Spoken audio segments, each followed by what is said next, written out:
কথায় আছে বড় বড় ব্যক্তিরা যখন কথা বলে তখন তার মধ্যে ছোট ব্যক্তিদের কথা বলতে হয় না, কিন্তু যখন বড় বড় ব্যক্তিরা মহান ব্যক্তিদের নিয়ে ভুল তথ্য দেয় তখন তো বলতেই হয়।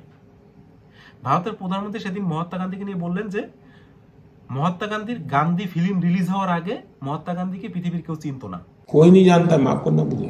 पहली बार जब गांधी फिल्म बनी तब दुनिया में क्यूरियोसिटी हुई, अच्छा ये क्या कौन है। এবং এইখানেই শেষ না, আরো বলছে, তবে ব্যাপারটা হচ্ছে যে ব্যক্তি প্রত্যেক দিন 4-5টা স্ক্রিপ্টেড ইন্টারভিউ টেলিভিশনে দেয় তার কাছে কথা বলার মতো বেশি শব্দ আর বেঁচে থাকে না।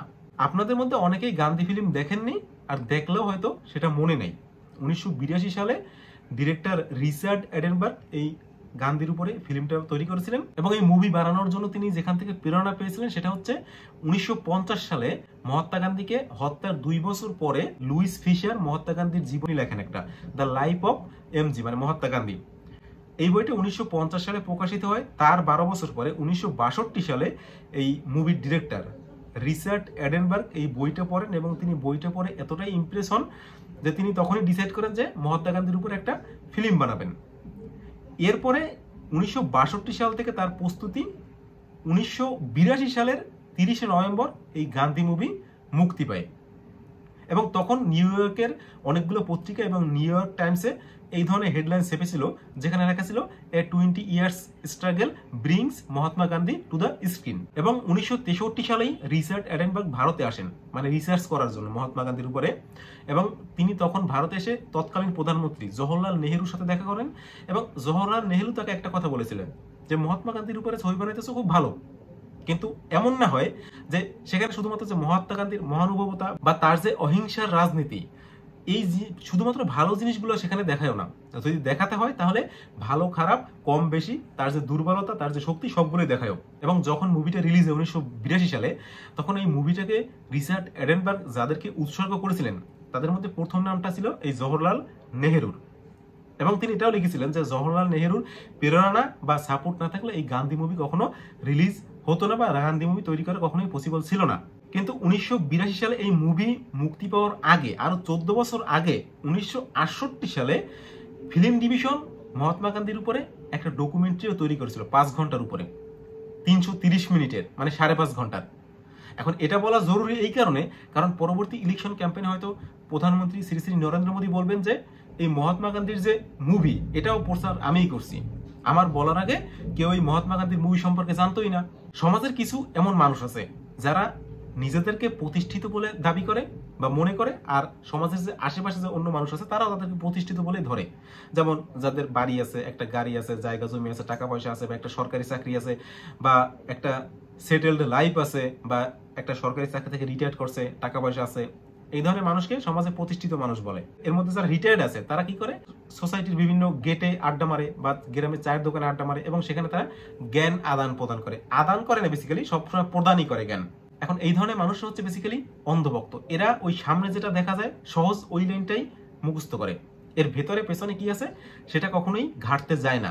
আর যদি আপনি তাদেরকে চোখ খোলাতে চান তখন তাদের ভাল লাগবে না চোখ খুলতে, এবং যদি প্রমাণস্বরূপ দেখান তখন বলবে যে ইতিহাস আমাদেরকে ঠিকঠাক শেখায়নি। অথচ সারা বছরে একটা বই খুলে তারা পড়বে না, কিন্তু দোষ যদি দিতে হয় একদম লাস্ট পর্যায়ে গিয়ে তখন দিবে ইতিহাসের। মহাত্মা গান্ধীর এই গান্ধী মুভি উৎসর্গই বা সমর্পিতই করা হয়েছিল জওহরলাল নেহেরুকে। এবং 1980 সালে যখন শুটিং শুরু হয় তখন তৎকালীন প্রধানমন্ত্রী শ্রীমতী ইন্দিরা গান্ধী ভারতের সরকারি ফিল্ম কোষাগার থেকে অর্থ সহায়তাও দিয়েছিল এই ফিল্ম তৈরির জন্য। তো সেক্ষেত্রে ভারতও এই ফিল্মের কো প্রডিউসার হিসেবে ছিল। আর এখন তো জওহরলাল নেহেরুর নাম এসে গেল, শ্রীমতী ইন্দিরা গান্ধীর নামও এসে গেল সেই ফিল্মের সাথে। এটাই হয় যখন সোশ্যাল মিডিয়ায় শেয়ার করা পোস্ট থেকে, সোশ্যাল মিডিয়ায় ফরওয়ার্ড করা মেসেজ থেকে যখন শিক্ষা নিয়ে নিজেকে শিক্ষিত মনে করে মানুষ, এবং সেই শিক্ষা আবার মানুষের মাঝে বিতরণ করতে যায়, তখন এইরকমই হয়। গান্ধী মুভি রিলিজ হওয়ার অনেক আগে থেকেই নিউ ইয়র্ক টাইমস ম্যাগাজিনে মহাত্মা গান্ধীর ছবি কয়েকবার আসছে ফ্রন্ট পেজে। আর প্রধানমন্ত্রীর এই কথার পরে সবাই রিসার্চ করতেছে, সেই নিউ ইয়র্ক টাইমসের ম্যাগাজিনে প্রধানমন্ত্রী শ্রী নরেন্দ্র মোদীর ছবিও আসতেছে। এখন পার্থক্যটা হচ্ছে কি, প্রধানমন্ত্রী নরেন্দ্র মোদীর যে ছবি আসতেছে সেখানে লেখা হচ্ছে ইন্ডিয়াস ডিভাইডার ইন চিফ। এখন বাংলায়ও যদি বলতে হয় তাহলে আপনারা এই ভিডিও দেখার দরকার নেই। আর শ্রী শ্রী নরেন্দ্র মোদীজি তার ইন্টারভিউতে অতটুকুই থেমে থাকেননি, বলছিলাম না আরো বলছে, সে আরো বলছে যে doctor Martin Luther King junior, Nelson Mandela ji, এদেরকে পুরো পৃথিবী জানে। মহাত্মা গান্ধী কি এদের থেকে কোথাও কম ছিল? মহাত্মা গান্ধীকে তো জানা দরকার ছিল। এখন সে প্রধানমন্ত্রী, সে বলতে পারে। আটলান্টায় একটা মেমোরিয়াল আছে ডাক্তার মার্টিন লুথার কিং জুনিয়রের, সেখানে তার ছোটবেলায় যে ঘরে সে থাকতো সেই ঘরটাও সেখানে তৈরি করা আছে, এবং তার পুরো লাইফের যে স্মৃতিগুলো আছে সেগুলো সেখানে সংগ্রহ করে রাখা আছে। এবং সেই বাড়িটার প্রাঙ্গণে মানে উঠানে একটা মূর্তিও আছে, যে মূর্তিটা হচ্ছে মহাত্মা গান্ধীর। Doctor Martin Luther King junior তিনি তার অনেক জীবদ্দশা, তার অনেক ইন্টারভিউতে, অনেক ভাষণে তিনি বারবার বলছেন যে তিনি হচ্ছেন মহাত্মা গান্ধীর অনুসারী, মহাত্মা গান্ধীর থেকে তিনি প্রেরণা পান। এবং ডাক্তার মার্টিন লুথার কিং জুনিয়রের যে রাজনৈতিক জীবন, সেটাকে যদি বিশ্লেষণ করা হয় তাহলে তার রাজনৈতিক জীবনের মধ্যে মহাত্মা গান্ধীর যে রাজনীতি তার ঝলক বারবার পাওয়া যায় সেখানে। আর এদিকে শ্রী শ্রী নরেন্দ্র মোদী বলতেছেন যে ডাক্তার মার্টিন লুথার কিংকে পুরো পৃথিবী জানে, গান্ধীজিকে জানে না। মিথ্যাও এত বড় বলো যেন লাখো মানুষ সেটাতে বিশ্বাস করতে বাধ্য হয়। না হলে চিন্তা করেন, যেখানে বলে যে নেলসন ম্যান্ডেলাকে পৃথিবী সবাই জানে আর মহাত্মা গান্ধীকে জানে না। আরে নেলসন ম্যান্ডেলাকে বলাই হয় আফ্রিকার, দক্ষিণ আফ্রিকার মহাত্মা গান্ধী, দক্ষিণ আফ্রিকার গান্ধী বলা হয় নেলসন ম্যান্ডেলাকে। নেলসন ম্যান্ডেলা মহাত্মা গান্ধীকে আইডল মানতেন। 2007 সালে রয়টার্স একটা সাক্ষাৎকার তিনি বলেছিলেন তিনি মহাত্মা গান্ধীর যে অহিংসার রাজনীতি সেই পথে তিনি চলতে চান।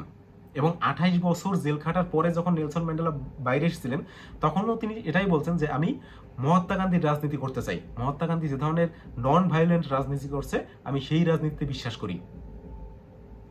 1906 সালে মহাত্মা গান্ধী দক্ষিণ আফ্রিকায় সত্যগ্রহ শুরু করেছিলেন। আর এই 1906 মানে সেই সত্যগ্রহ শুরু হওয়ার শতবর্ষ পূর্তিতে 2006 সালে দক্ষিণ আফ্রিকায় একটা অনুষ্ঠানের আয়োজন করা হয়। সেখানে পৃথিবীর বড় বড় রাজনীতিকবিদ, নোবেল লরিয়েট এবং 88 বছর বয়সী সেই নেলসন ম্যান্ডেলাও ছিলেন। তিনি সেখানেও বক্তৃতায় বলেছেন যে আমি মহাত্মা গান্ধীর অনুসারী। মহাত্মা গান্ধী ছিলেন একজন প্রকৃত পবিত্র যোদ্ধা, যিনি তার নিজের নীতি নৈতিকতার সামনে ইংরেজদের কাছে মাথা নত করতে চাননি আর করেননি। তো কথা হচ্ছে মহাত্মা গান্ধীকে 2014 সালের আগে এবং 1982 সালে তার ছবি মুক্তি পাওয়ার আগেই পুরো পৃথিবী চিনে গিয়েছিল। ঠিক যেমনটা এখন শ্রী শ্রী নরেন্দ্র মোদীজিকে পুরো পৃথিবী তার জীবদ্দশাই চিনে গিয়েছে। এখানে আরো একটা জিনিস, যেটা প্রধানমন্ত্রী শ্রী শ্রী নরেন্দ্র মোদীজি তার মন কি বাত নামে একটা অনুষ্ঠান করতেন, যেখানে তার নিজের মনের কথাটাই মানুষকে বলতেন একটা রেডিও প্রোগ্রামের মাধ্যমে, টিভি রেডিও প্রোগ্রামের মাধ্যমে। সেখানে 2018 সালের 30 সেপ্টেম্বরের যে এপিসোডটা ছিল সেখানে মোদীজি বলছেন মহাত্মা গান্ধীর যে বিচার ব্যবস্থা, তার যে আদর্শ রাজনীতি সেটা পুরো পৃথিবীকে প্রেরণা জুগিয়েছে এবং doctor Martin Luther King junior আর নেলসন ম্যান্ডেলাও সেই রাজনীতিতে মানে মহাত্মা গান্ধী সেই রাজনীতি থেকে প্রভাবিত হয়েছেন। महात्मा गांधी के विचार ने पूरी दुनिया को प्रेरित किया है।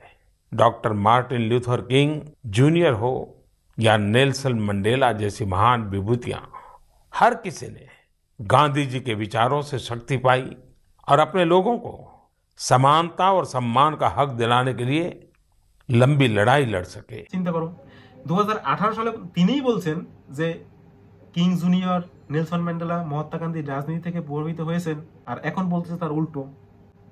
প্রধানমন্ত্রী বলতেই পারে। আমি অসুস্থ, বাসায় বসা, এই ক্লিপটা আসছে নরেন্দ্র মোদীজির, সেটা দেখছি এবং দেখার পরে একটা জিনিস মনে হয়েছে যেটা সঠিক না। কেন মনে হয়েছে? কারণ মহাত্মা গান্ধীর জীবনীও পড়া আছে, doctor Martin Luther King junior তার জীবনীও পড়া আছে কিছুটা, নেলসন ম্যান্ডেলার জীবনীও পড়া আছে এবং এদের তিনজনের যে রাজনৈতিক জীবন সেই রাজনৈতিক জীবন সম্পর্কে আমার আইডিয়া আছে, যার কারণে আমি জাস্ট খোঁজা শুরু করছি যে কোথায় এই জিনিসটা সত্য না মিথ্যা। এবং আমার হয়তো ম্যাক্সিমাম 5 ঘন্টা সময় লাগছে এই ডকুমেন্টগুলো বের করতে।